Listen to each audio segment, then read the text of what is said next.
말씀은 사사기 6장 1절에서 40절 말씀 보도록 하겠습니다. 이 시간 6절까지 우리 한 절씩 교도하시겠습니다. 구약 369페이지 사사기 6장 1절에서 6절 말씀입니다. 한 절씩 교도하시겠습니다.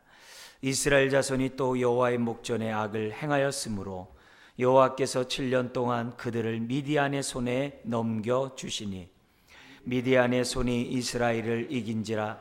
이스라엘 자손이 미디안으로 말미암아 산에서 웅덩이와 굴과 산성을 자기들을 위하여 만들었으며 이스라엘이 파종한 때면 미디안과 아말렉과 동방 사람들이 칠러 올라와서 진을 치고 가사에 이르도록 토지 소산을 멸하여 이스라엘 가운데 먹을 것을 남겨두지 아니하며 양이나 소나 나귀도 남기지 아니하니 이는 그들이 그들의 짐승과 장막을 가지고 올라와 메뚜기 떼같이 많이 들어오니 그 사람과 낙타가 무수함이라. 그들이 그 땅에 들어와 멸하려 하니 이스라엘이 미디안으로 말미암아 궁핍함이 심한지라. 이에 이스라엘 자손이 여호와께 부르짖었더라. 아멘. 사사기의 이 350년의 역사는 구원받은 하나님의 그 부르심에 합당한 삶을 살지 아니하고 자기 소견에 옳은 대로 살았던 그 기간 동안 이루어진 말씀 또 사건들이죠. 이제 사사가 12명이 등장하는데요. 사실 이게 사사가 12명이 등장했다는 얘기는 그만큼 이스라엘이 역설적으로 어떻게 돼요? 불순종하고 자기 소견에 옳은 대로 사는 날이 많았다는 걸 얘기를 해요. 사실 사사는 없어야 되거든요. 사사가 왜 생긴 거예요? 이스라엘이 이방 나라의 압작 가운데 고통을 당하고 더 이상 살 길이 없어서 하나님 앞에 부르짖자. 하나님이 구원자로 보낸 자들이 사사예요. 그러니까 사사가 원래 있으면 안 돼요. 원래 있으면 안 된다. 더구나 우리가 이제 선지자들의 이 하나님 말씀을 접하죠. 그래서 우리 대선지자, 소선지자 17권을 우리가 접합니다만, 그리고 그 외에 많은 선지자들이 있습니다만 사실 선지자의 활동이 왕성하면 안 돼요. 왜 그래요? 그만큼 말씀에서 떠났기 때문에 선지자가 와서 외치는 거거든요. 그런 의미에서 사사기에 사사들이 많았다는 얘기는 그만큼 그들이 자기 소견에 옳은 대로 생활했다는 것을 우리들에게 보여줘요. 그래서 사사기는 저나 여러분이 마찬가지예요. 하나님이 나를 왜 구원하셨는가? 다른 말로 하면 하나님이 왜 나를 자녀로 부르셨는가? 그리고 또 나에게 왜 왕같은 제사장이라는 그러한 직분들을 저와 여러분 모두에게 주셨는가? 고린도후서 1장편을 쓴다면 왜 모든 믿는 자에게 성령의 기름 부음을 하나님이 허락하셨는가? 그리고 믿는 고백하는 모든 저와 여러분들에게 왜 성령님이 성전 삼으시고 우리의 심령 가운데 계시는가? 여러분, 우리들이 그 나를 부르신 그러한 뜻, 우리 그거 갖다 이제 뭐 사명이라고도 하고 비전이라고도 그러고 내가 맡은 직분이라고도 얘기하고 뭐 다양하게 얘기합니다만, 어쨌든 나를 구원하신 나를 부르신 하나님의 뜻대로 저와 여러분들이 살아갈 때 언약의 축복도 누리고 언약의 축복의 통로가 저와 여러분들이 되는 거거든요. 근데 그런 의미에서 사사기는 이스라엘로서 제사장의 그러한 사명을 감당하지 않아요. 하나님의 마음을 세상 사람들을 하나님께로 인도하는 그 사명을 전혀 수행하지 않아요. 오로지 우리가 흔히 말하는 자기 탐심의 종이 되어서 하나님보다도 우상 숭배를 하면서 자기 마음과 육신이 원하는 대로 살았던 시대가 사사기고, 이 모습은 오늘 우리가 살고 있는 이 현실과 이렇게 많이 다르지 않다는 것을 우리들은 알게 됩니다. 이런 의미에서 우리들이 사사와 같은 사람을 안 만나야 돼요. 그러려면 우리가 평소에 어떻게 해야 돼요? 악을 행하지 말고 저와 여러분들의 하나님의 뜻을 깨닫고 우리가 부름에 합당한 보냄을 받은 자로서의 삶을 나의 삶 속에서 우리 실천해 나갈 때 우리는 미디안이나 여러 이방 민족으로부터 침입을 받았던 우환을 개인적으로나 교회적으로 또 국가적으로 우리가 맛보지 않을 수가 있겠죠. 그래서 우리가 고통을 당한다면 주의 이름을 부르고 하나님의 구원을 사사를 통해서 체험하는 이런 어떤 이렇게 극단적인 신앙보다는 정말 일상 속에서 하나님과 에녹같이 특별한 일이 없어도 하나님과 동행하면서 하나님이 주신 낙을, 우리 전도서 표현 쓴다면 낙을, 희락을 저와 여러분들이 누리며 살아갈 수 있는 그것, 이거는 굉장히 중요한 하나님의 뜻이고 마음이고 복이라고 우리는 믿습니다. 그러나 우리의 시대가 어떻게 돼요? 나 혼자 잘하고 또 우리끼리 잘 믿는다 할지라도 정말 하나님 보시기에 많은 그리스도인들이 그 사명을 감당하지 않으면 우환이 오겠죠. 그리고 또 어떻게 돼요? 각성해서 하나님 살려달라고 한국교회가 부르짖겠죠. 그런데 그런 날이 오지 않도록 저와 여러분들이 미리 정말 우리가 내가 있는 곳에서 하나님이 기뻐하는 정말 그런 인생으로서 살아가고 그런 가정, 그런 일터, 그런 교회가 저와 여러분들이 되게 한다고 한다면 사사의 그런 어떤 극단적인 그런 일들은 생겨나지 않는 거죠. 그래서 지금 한국교회에 이렇게 흔히 말한 대로 아주 스타들이 잘 없어요. 스타 어떤 사역자들이 잘 없어요. 오히려 없는 것이 좋을 수도 있어요. 만약에 그런 사람들이 있고 그 한두 사람에 의해서 막 우리나라가 막 움직이고 막 그런다고 한다면 그만큼 시대가 더 어려울 수 있는 거예요. 왜요? 너무나도 어려운 시대이기 때문에 하나님이 그런 사람을 세우신 거거든요. 그래서 그런 의미에서 항상 이스라엘이 타락한 것을 보면 사사가 있는 동안에는 그들이 어떻게 돼요? 평안하고 타락하질 않아요. 그렇지만 사사가 죽고 머지않아 금방 자기 소견에 오른 대로 탐심의 종이 되어 우상 숭배하는 이스라엘 모습을 보게 되거든요. 그런 의미에서 저나 여러분들이 오늘 이런 사사의 모습을 보면서 하나님, 사명을 잃어버려 내 소견에 오른 대로 살지 않도록 하나님 도와주세요. 그 기도를 항상 잊으면 안 돼요. 그래서 우리 루터가 종교개혁하면서 두 가지 소명을 얘기했잖아요. 예수 믿는 것은 1차 소명을 다 1차 소명이라고 하고 우리는 1차 소명을 받은 사람이죠. 그러나 2차 소명이 있죠. 내 일터에서 내 삶 속에서 얼마나 왕같은 제사장의 사명을 감당하는가. 그것이 우리의 2차 소명이거든요.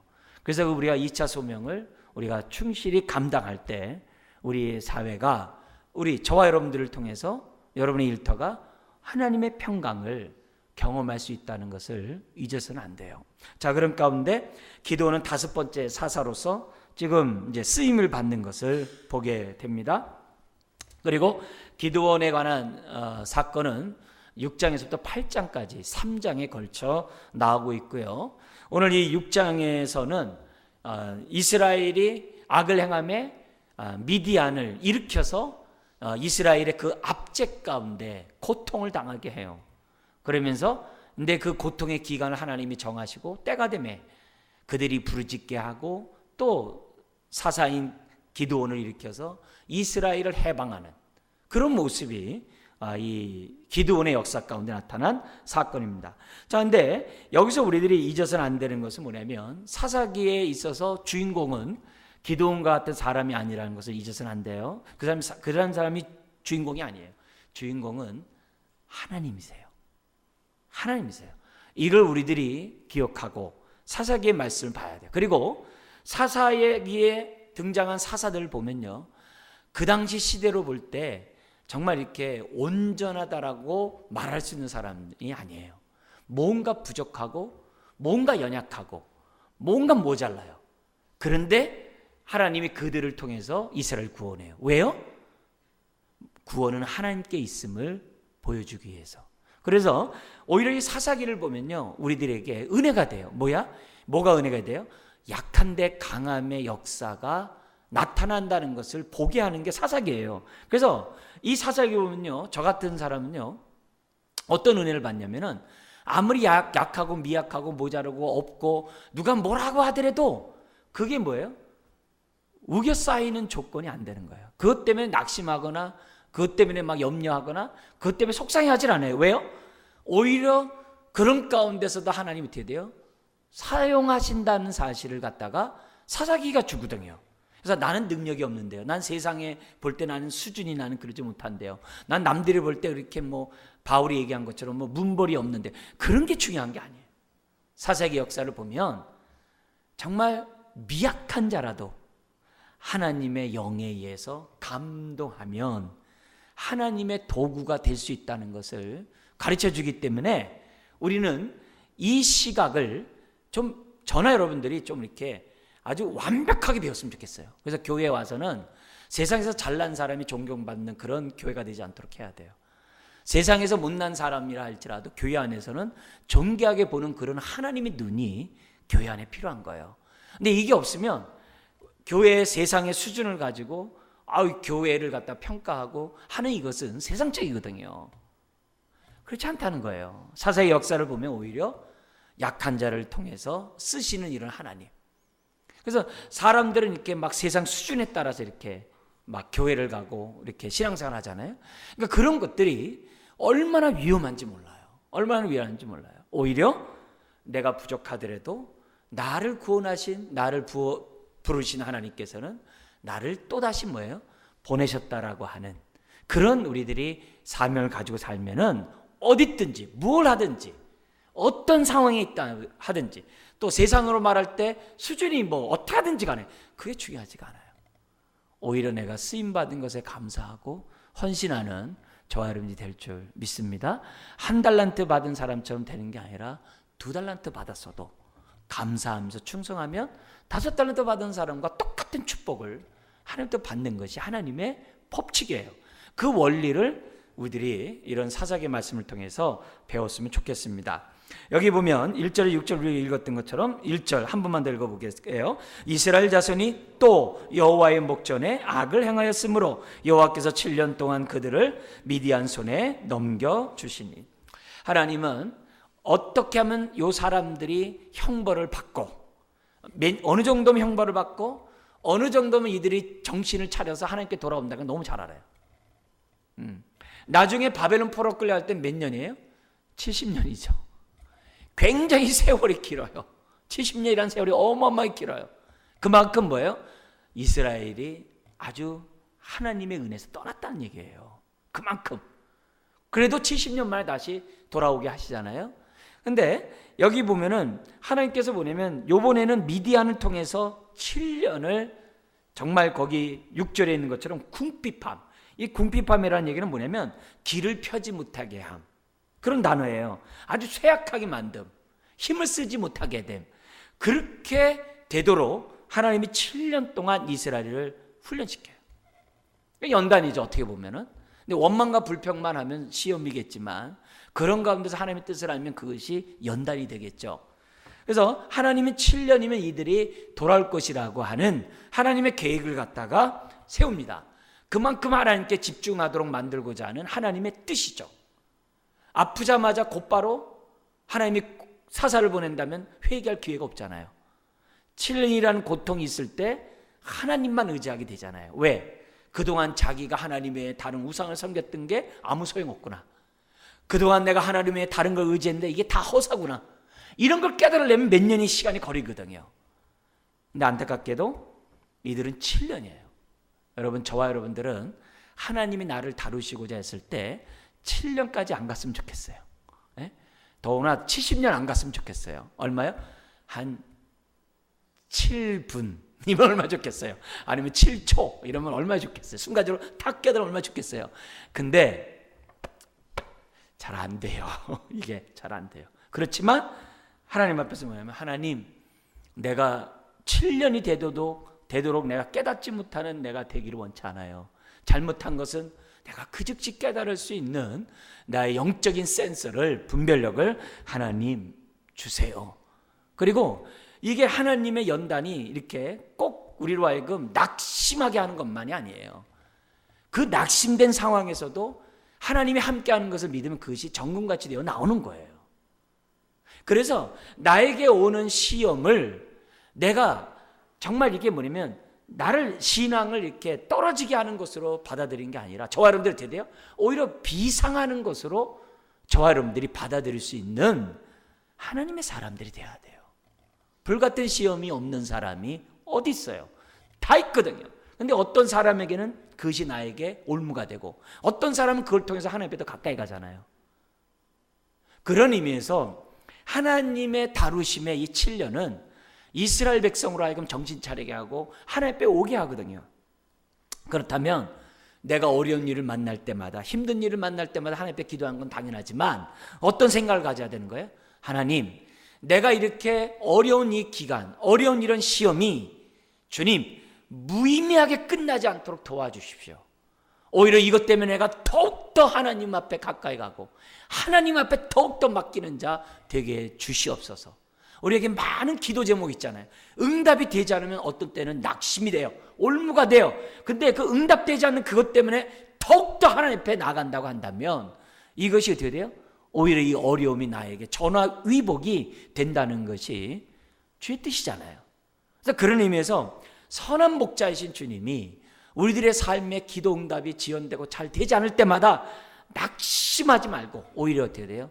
나의 사정을 다 아시는 하나님께서 나에게 이런 환경을 허락하셨는데, 눈동자같이 보호하시는 하나님이 나에게 이런 어려움을 허락하셨는데 하나님 무의미하게 보내지 않도록 도와주시고 의미 있게 보내주십시오. 제가 이것에 대해서 아주 확신을 가졌을 때가 언제냐면 군대 갔을 때예요. 군대 가기 전에 얼마나 많이 기도하겠어요, 남자들이. 근데 아주 굉장히 먼 데로 제가 논산에서부터 강원도 저 꼴짜기까지 갔어요. 아침부터 하루 종일 걸려서 가는 그런 곳이었어요. 근데 가면서 하나님이 어떤 기도를 이렇게 마음에 주냐면은 욥기서 23장 10절에 있는 것처럼 오직 그가 나의 길을 아시나니, 그 규절을 계속 묵상하게 하시더라고요. 아시나니 나를 단련하시는 정금같이 내어 보내리라는 그 규절을 계속 하루 종일 묵상해요. 물론 군대 그 당시 저희 때는 36개월이니까 36개월 동안에 그 말씀 붙잡았어요. 그래서 하나님 군대를 정말 이렇게 그냥 없어서 시간 때우는 시간 되지 않도록 하나님 도와달라고 그 기도를 하나님 앞에 군대 내내 기도했어요. 그랬더니 감사하게도 군대에서 우리 대대인데 대대 사병들이 헌금을 해가지고 우리 교회 예배당만한 교회를 갖다가 건축하게 하질 않나. 제가 예배를 인도하는 그런 사람이 되잖아요. 대대는 원래 군종이 없어요. 근데 제가 주일날은 설교하지를 않나. 별의별 걸 다 하게 하시더라고요. 그러니까 그런 것들을 보면서 우리에게 주어지는 그 시간이 저는 군대라는 표현을 씁니다만 여러분이 어떻게 돼요? 여러 가지 시험이 떠나질 않아. 어려운 일이 떠나지 않아. 그런 것들을 낙심하게만 본다고 한다면 하나님의 손길은 없거든요. 여러분, 불 가운데 들어가도 우리 다니엘의 세 친구처럼 주님이 함께 하세요. 그걸 우리들이 좋을 때만 함께 하는 게 아니에요. 어려울 때도 함께 하는 거거든요. 그걸 우리들이 믿고 나에게 지금 어려운 상황, 지금 막 가을이 분위기 같이 쓸쓸하잖아요. 그러니까 이런 모습이 내 삶에 있다 할지라도 하나님, 선하신 목자이신 주님 앞에 내 인생을 맡깁니다. 하나님 도와주십시오. 설령 내가 잘못해서 7년 동안 미디안에게 고통을 당하는 것처럼 내가 고통을 당한다 할지라도 하나님이 기간 무의미하게 보내는 게 아니라 시간을 단축하기 원하고 이걸 통해서 내가 더욱더 정금같이 되어 나오기를 원합니다. 이런 자세를 저와 여러분들이 가져야 한다는 거죠. 그래서 여기 6절에 있는 것처럼 미디안으로 말미암아 궁핍이 심할 때까지 기도도 안 하고 궁핍함이 심할 때까지 그냥 자기 스스로 문제를 해결하려고 하고 우왕좌왕 그러지 말자 이게. 어려우면 그냥 엎드리는 거예요. 힘들면 그냥 엎드리는 거예요. 그냥 낙심의 낙자가 생각나면 엎드리는 거예요. 시험 들겠다 시자만 나온 게 엎드리는 거예요. 그게 우리들이 살 길이에요. 그렇지 않고 내가 그 시험 당하는 상황에서 내가 온갖 것 다 뭐예요? 세상 말로 막 그 안에서 막 뭉기작거리고 막 이렇게 한 다음에 자기가 할 것 다 한 다음에 하나님 어떻게 할 거예요? 심지어 막 원망까지 하다가 돌아오지 말고 우리가 힘들고 어려울 때마다 오히려 하나님 앞에 납작 엎드려서 하자 이게요. 어차피 이 세상은 풍파를 피할 수가 없어요. 풍파를 피할 수 없어요. 이런 어려운 일이 있을 때마다 주님 앞에 서자 이게. 그러면서 또 여호와의 목전에 악을 행했는데 이 또가 내 인생에 사라지도록 하나님 내가 또 악을 행하고 또 악을 이게 아니라 하나님 이것으로 내가 끝나게 해달라고 하나님 앞에 기도하는 저와 여러분 될 줄 믿습니다. 미디안이 누구예요? 아브라함의 셋째 부인 그드라에게서 난 후손들이 바로 뭐냐면 이 미디안 족속이거든요. 이들이 이제 유목 생활하면서 이 사는 자들인데 유랑하다가 어떻게 돼요? 초목에서 막 키우다가 추수철만 되면 이스라엘 와가지고 싹 쓸어가는 거예요. 근데 어디까지 싹 쓸어가냐면은 거기 보면 이 가사 여기 4절에 보면은 가사가 어디예요? 블레셋. 지금 지중해 연안에 있는 그 지역까지 그냥 통과해 버리는 거예요. 블레셋. 그러니까 이스라엘만이 아니라 약한 나라를 다 쓸어버리는 거예요. 어느 때마다요? 3절에 이스라엘이 파종한 때면 이렇게 돼요. 그러니까 지금 뭐냐면 미디안이 공격해 오는데 어느 때예요? 추수철에 공격해 와요. 그래서 기드온은 뭐예요? 자기 타작을 갖다가 바깥에서 했는데 바깥에서 빼앗길까 봐 포도즙들, 집안에 있는 포도즙들을 위해서 지금 뭐냐면 타작을 하고 있는 그런 상황이거든요. 그러니까 그럴 때마다 와가지고 싹 쓸어가요. 근데 올 때 혼자 오는 게 아니라 3절에 보면은 아말렉과 동방 사람들까지 다 몰고 와가지고 힘으로 그냥 다 쓸어가는 거예요. 이런 어려운 일이 지금 이스라엘에게 오니까 이스라엘 사람들이 어떻게 해야 돼요? 2절에 있는 것처럼 평지에 못 살아. 일반적인 못 살아. 다 어디로 가요? 산의 웅덩이와 굴과 산성을 만들어가지고 도피 생활하는 정말 비참한 그런 삶을 사는 거죠. 그러다가 너무나도 힘드니까 이제는 어떻게 돼요? 그동안 이 이스라엘 사람들이 악을 행하는 게 다 뭐예요? 우상숭배잖아요. 그러니까 자기네들이 믿고 따랐던 그 우상이 아무런 힘이 없는 거예요. 그러니까 자기네들 뭐 우리가 믿는 분은 하나님 한 분밖에 없구나. 이래서 하나님 앞에 돌아오는 거예요. 그러니까 하나님의 역사하심을 보면 굉장히 다중적이에요. 이스라엘만이 아니라 그 시대에 있는 사람들에게 그들의 신이 아무런 의미가 없다는 것도 또한 뭐예요? 보여주는 그런 의미도 있는 거예요. 예를 들면 엘리야가 정말 엘리야 때 3년 6개월 동안 비가 안 왔잖아요. 왜 안 왔어요? 바알신이 농경신으로서 비신이거든요. 그러니까 3년 6개월 동안 비가 안 오니까 어떻게 돼요? 이스라엘 사람들이 바알이 신이 아닌가 보다. 신이더라도 약한가 보다. 이걸 인식시켜주는 거거든요. 그랬을 때 엘리야가 나와가지고 비를 내리는 분은 하나님이라는 걸 보여주는 거 아니에요. 그죠? 갈멜산에서 비가 내리잖아요. 똑같은 거예요. 오늘도 우리가 하나님의 다른 것을 붙잡고 살아가면요, 그것을 놓을 때까지 우리의 고통은 끊이질 않아요. 끊이질 않아요.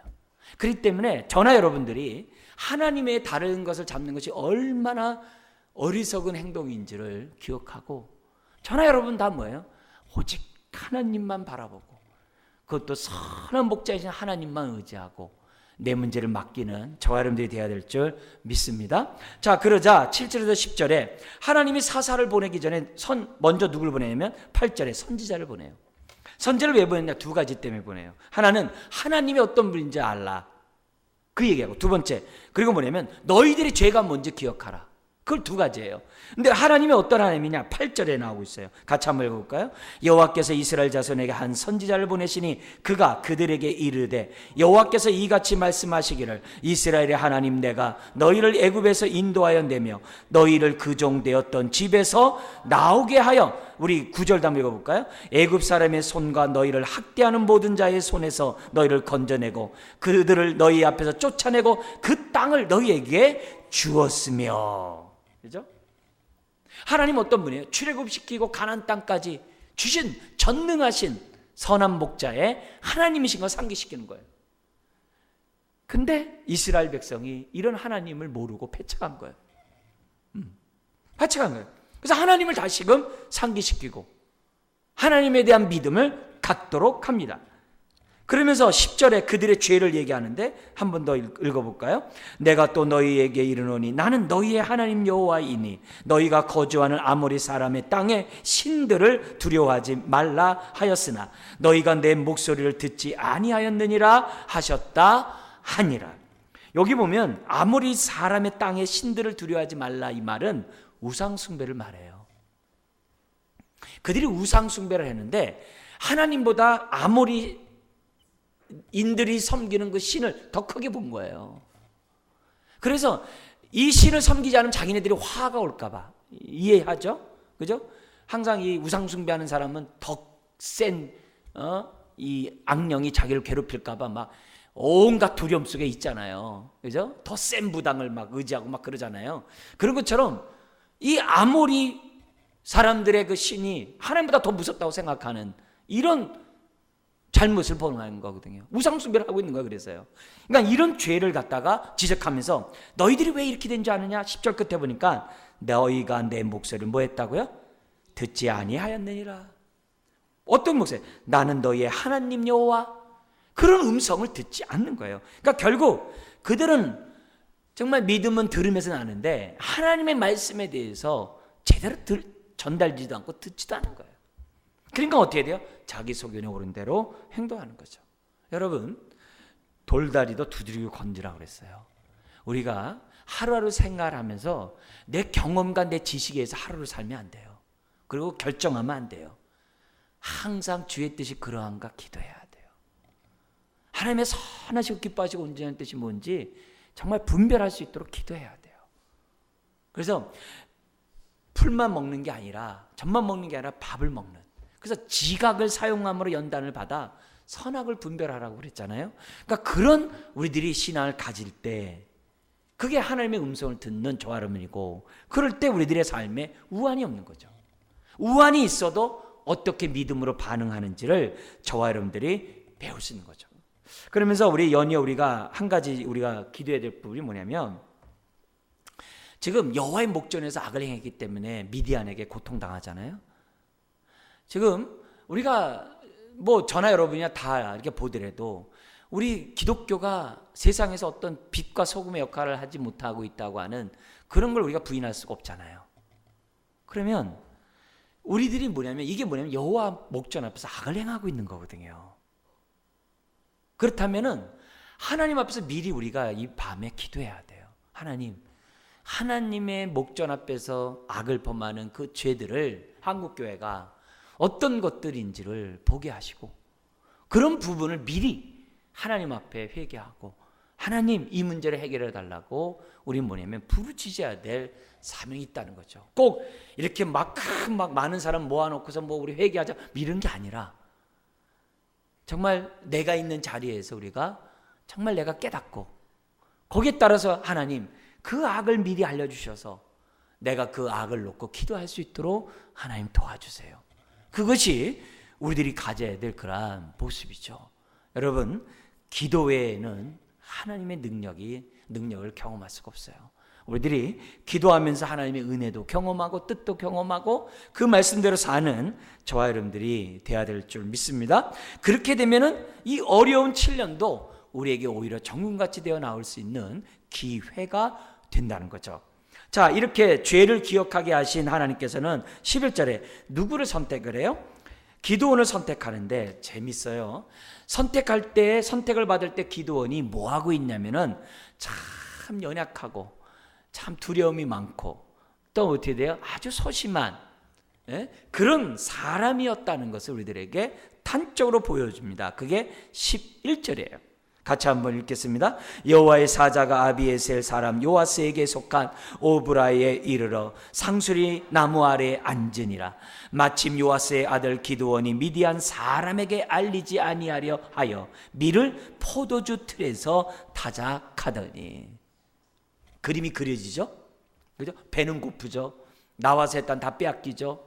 곳곳에 미디안 사람들이 막 휘둘고 있죠. 막 뒤지고 있죠. 어떻게 하겠어요? 그러니까 어떻게 돼요? 몰래 집안에 있는 포도주 틀에서 타작을 하니 이게 제대로 되겠습니까? 그러나 그렇지 않으면 먹고 살 수 없는 그런 상황인 거죠. 굉장히 핍적한 거죠.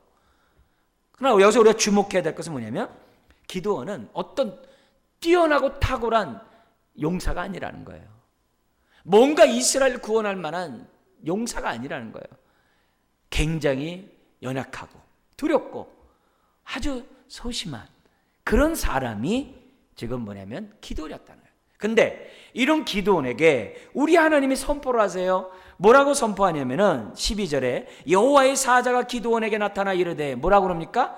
큰 용사여 여호와께서 너와 함께 계시도다 하매.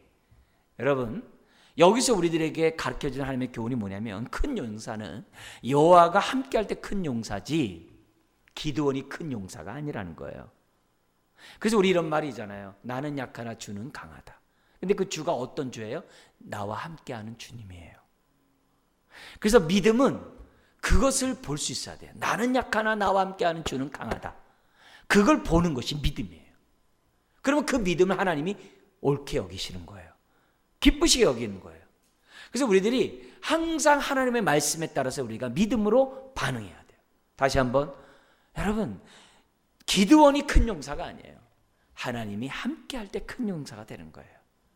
그거를 지금 이 본문은 12절은 우리들에게 보여줘요. 그래서 이런 모습에서 기드온이 얼마나 말도 안 되는 말을 지금 숨어서 하고 있는데 큰 용사요. 이게 말이 안 맞죠. 무슨 돈키호테 얘기도 아니고 이게 무슨 얘기입니까? 말이 안 맞죠. 더구나 여호와께서 너와 함께 계시도다. 그러니까 그 말에 기드온이 뭐냐면 발끈 화를 내. 그게 13절이에요. 뭐냐면 아니 여호와께서 우리와 함께 한다면 왜 이런 일이 겪습니까? 그거예요. 오늘날도 똑같아. 아니 하나님이 살아계시고 우리와 함께 하면 왜 내 기도 왜 안 들어줘요? 그 얘기예요. 하나님이 살아계시면 내가 이렇게 정말 하나님 앞에 나와서 내가 기도하는데 왜 내 병 안 고쳐주고 내 아픔들 왜 해결하지 않고 왜 고통 그냥 내버려주세요? 이거 똑같은 거 얘기예요. 여러분, 믿음이 뭐라고요? 하나님의 약속을 내가 어떻게 돼요? 내가 믿으면 하나님이 그 믿음을 옳게 여기신다고 그랬어요. 여러분, 우리가 내 상황이 지금 뭐야? 아무것도 없다고 해서 기드온처럼 하나님 함께 계시면 이런 일이 어디 왜 생깁니까? 그렇게 하면 안 된다는 거죠. 내가 지금 어려운 미디안에게 있어서 아주 궁핍해서 길을 못 피고 사는 이런 상황이라 할지라도 우리가 믿어야 될 것은 뭐예요?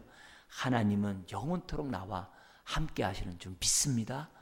그래서 힘들수록 나와 함께하는 주님을 보는 거예요. 질그릇에 보배를 두었도다. 사망은 나에게 생명은 너에게.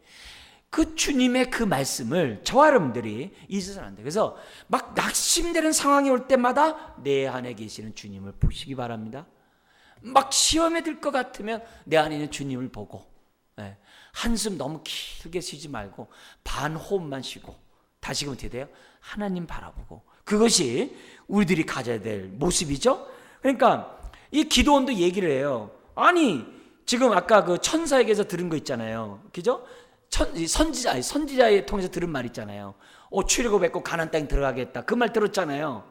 그 얘기를 또 얘기하는 거예요. 아니 그렇다고 얘기했는데 하나님 그 하나님 어디 있냐? 왜 7년 동안 어려운 일 겪게 하냐? 그 얘기하는 거예요. 적반하장이죠. 근데 우리가 이래요. 신앙생활하고 하다 어려움만 겪으면은 하나님 뭐 하세요? 하나님 뭐 하고 계세요? 이런다고. 그러니까 머리로 알고 있는 하나님의 능력이 내 삶에 전혀 안 나와. 그리고 아주 잘못된 생각이 뭐냐면 고난이 무조건 나쁜 거고 부정적인 거고 빨리 끝나야 된다는 세속적인 생각이 내 안에 가득 차 있는 거야. 그게 아니에요. 저나 여러분들이 어려운 일이 있을 때마다 하나님의 다루시는 손길, 또 정신 차리게 하고 하나님 앞에 들어오게 하는 그런 손길이 있다는 거 생각하고 우리는 뭐예요? 엎드리고 기도해야 하는 거죠. 그러자 14절에 우리 하나님께서 뭐냐면 이 기드온을 향해 말씀하는데 그런 기드온에게 미안하다 또 아니면 변명하거나 무슨 뭐 이렇게 나랑 한번 얘기 한번 해볼까 그러지 않아요. 그냥 곧바로 명령해버려요. 뭐라고 명령합니까? 14절 읽겠습니다. 여호와께서 그를 향하여 이르시되 너는 가서 이 너의 힘으로 이스라엘을 미디안의 손에서 구원하라. 내가 너를 보낸 것이 아니냐 하시니라. 그냥 선포를 해버려요. 너희 힘으로 이스라엘을 구원하라. 내가 널 보낸다. 명령해버리는 거예요. 근데 기드온은 뭐예요? 싸울 용사가 아니에요. 어떤 설득하거나 회유하지 않아요. 그냥 명령해버리세요. 명령해버려요. 그러니까 뭐라 그러냐면 15절에 기드온이 고백을 해요. 뭐라 그래요? 나같이 15절에 내가 무엇으로 이스라엘 구원합니까? 보소서, 나의 집은 므낫세 중에 극히 약하고 나는 내 아버지 집에서 가장 작은 자입니다. 근데 이게 모세가 했던 말과 비슷해요. 상황이. 너 애굽에 가서 내 백성 구원하라. 아우, 내가 뭘 해요? 난 입이 뻣뻣한 자요. 막 이런 얘기 하잖아요. 그러니까 똑같은 얘기예요. 하나님은 이런 자를 쓰시는 거예요. 이런 자를 쓰시는 거예요. 그러니까 16절에 확신을 줘요. 같이 한번 읽겠습니다. 여호와께서 그에게 이르시되 내가 반드시 너와 함께 하리니 내가 미디안 사람 치기를 한 사람을 치듯 하리라 하시니라. 할렐루야. 그러자 17절에서부터 뭐냐면은 그 21절까지 뭐냐, 표징 달라는 거예요. 그 표징이 뭐예요? 뭔가 하나님이 정말 살아계시고 하나님이라는 증거를 보이라고 요구하는 장면이 이제 본문에 나오게 됩니다. 그러자가 어떻게 돼요? 불이 바위에서 나와가지고 그가 갖고 왔던 고기와 무교병을 그냥 살라버리는 그런 아주 표징을 갖다가 하나님이 보여줘요. 그러자 기껏해야 22절에 내가 이제 하나님 봤으니까 나 죽었다. 이게 옛날의 생각이거든요. 죽었다 이렇게 막 두려워하니까 얼마나 소심해요. 그러니까 23절에 너 안 죽는다 이렇게 얘기를 해요. 그러면서 뭐라고 얘기하냐면 24절에 너는 여호와를 위하여 거기서 그 불이 났던 그런 장소겠죠. 제단을 쌓고 그것을 여호와의 살롬이라 하였더라. 이런 장면이 24절에 나와요. 자, 여기서 보세요. 먼저 주목할 것은 뭐냐면 하나님이 연약하고 아주 이 소심한 기드온을 부르시면서 하나님의 자세를 보세요. 명령은 하지만 뭐 하고 있어요? 기드온하고 계속 대화를 해요.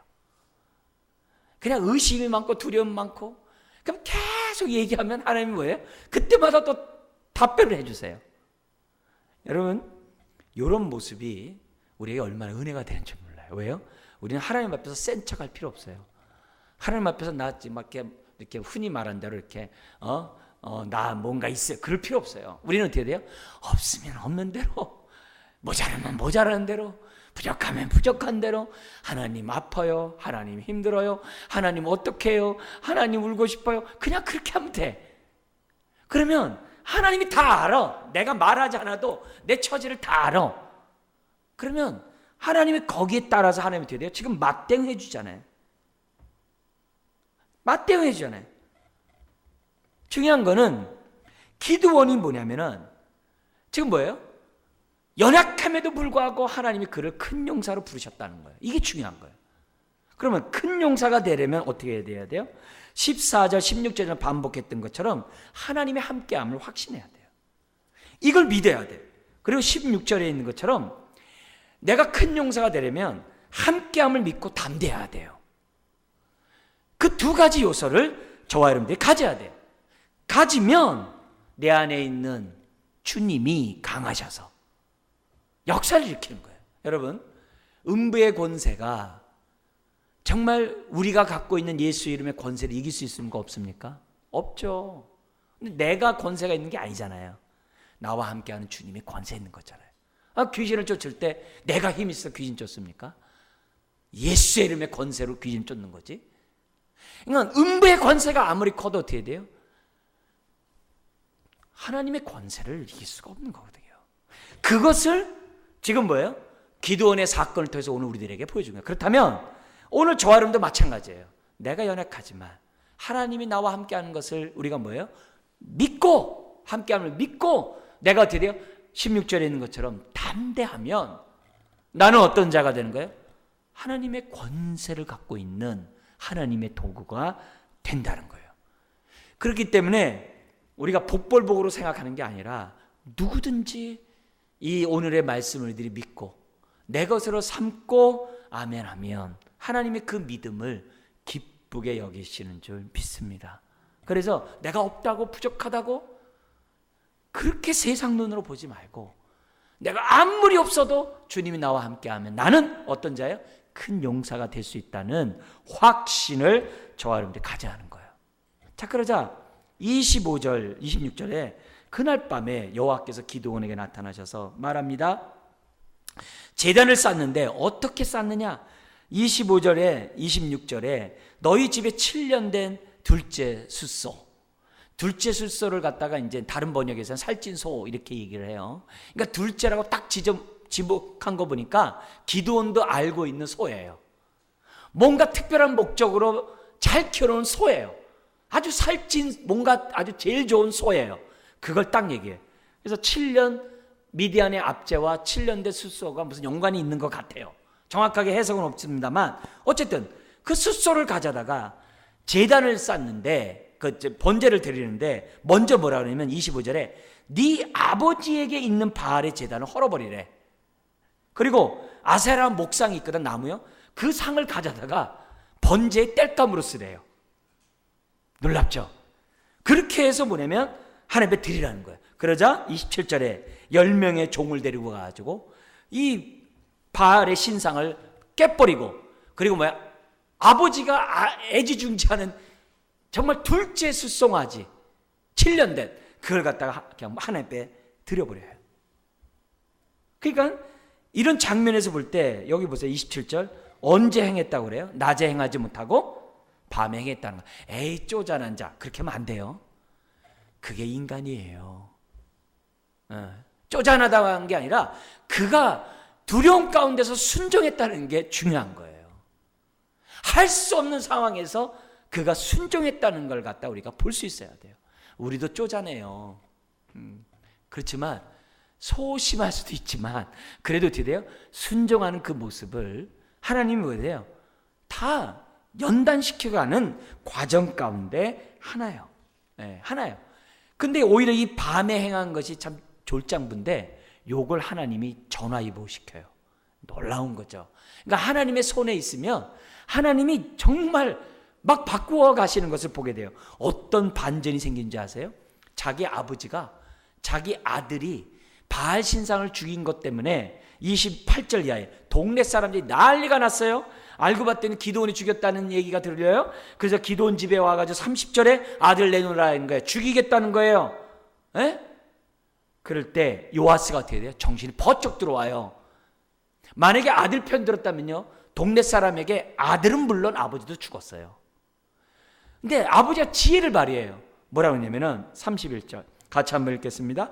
요아스가 자기를 둘러선 모든 자에게 이르되 너희가 바알을 위하여 다투느냐? 너희가 바알을 구원하겠느냐? 그를 위하여 다투는 자는 아침까지 죽임을 당하리라. 바알이 과연 신일진데 그의 제단을 파괴하였은즉 그가 자신을 위해 다툴 것이니라 하니라.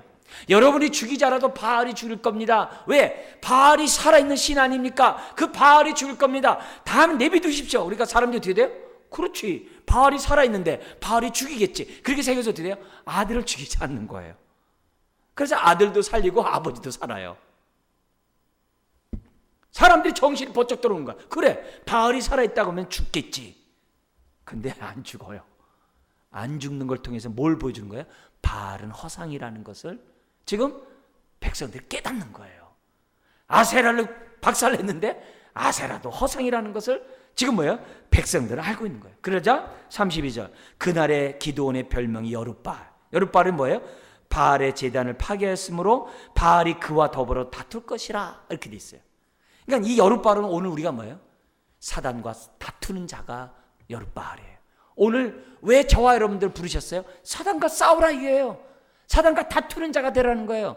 사단만이에요? 사단이 준 많은 사조들 있잖아요. 유물론 사관, 정말 뭐 번영주의 사관서부터 시작해가지고 여러 가지 종교다원주의적인 사관 너무 많잖아요. 그런 많은 사상들을 우리가 어떻게 돼요? 무너뜨려야 될 사명이 저와 여러분들이 있는 거예요. 그러니까 저와 여러분들 우리를 부르신 것은 다투라 이거예요. 그걸 이제 다른 말로 하면 이제 기독교 세계관 가지고 세상의 세계관과 싸우라 이거예요. 왜? 세계관 싸움이니까. 그래서 우리는 얘기하잖아요. 내 생각은 그거랑 다른데 그 사람의 세계관이에요. 우리는 다투는 자가 돼야 되는 거예요. 이 다투는 게 무슨 문제 말썽 일으키는 얘기가 아니라 바알이 헛되다는 것을 증명하는 저와 여러분들이 되어야 한다는 거죠.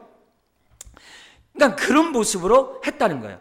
근데 그때 뭐가요? 마침 33절 같이 한번 읽겠습니다. 그때 미디안과 아말렉과 동방 사람들이 다 함께 모여 요단강으로 건너와서 이스라엘 골짜기에 진을 친지라. 왜? 추수철이니까 때마침 34절 여호와의 영이 기드온에게 임하고 그가 어떻게 나팔을 불면서 백성들을 모으는 거예요. 그러니까 벌써 이 바알 신상을 깨트려봤더니 소문이 나버린 거예요. 스타가 된 거예요. 인기인이 된 거예요. 그러니까 기드온이 그런 사람이야? 정신들이 돌아온 거예요. 바알 별거 아니네. 근데 미디안이 딱 오는 거야. 그때 기드온이 힘을 내가지고 나팔을 부니까 사람들이 어떻게 돼요? 아까 궁핍함이 심하다고 그랬잖아요. 죽게 아니면 까무러치가 된 거예요. 여기서 안 나가봤자 이래도 죽고 저래도 죽는데 우리 나가서 싸우자 해가지고 사람들이 어떻게 돼요? 3만 명이 넘는 사람들이 확 몰려오는 거예요. 그 장면이에요. 그러니까 하나님이 새벽 이슬 같은 청년을 세우듯이 하나님 뭐예요? 그 시대에 잠자는 이스라엘 깨우기 위해서 누굴 깨운 거예요? 기드온을 쓰신 거예요. 오늘 저와 여러분들 부르신 이유가 쓰시려고. 여러분의 가정과 우리의 이웃과 우리의 일터의 사람들을 깨우라고 하나님이 부르신 거예요. 여기서 기드온이 성령의 감동이 되니까 나팔을 불며 전면에 나서는 그런 자가 됐던 거죠. 그러니까 이런 것을 보면서 사실 기드온은 자기가 보대로 자기 미약해요.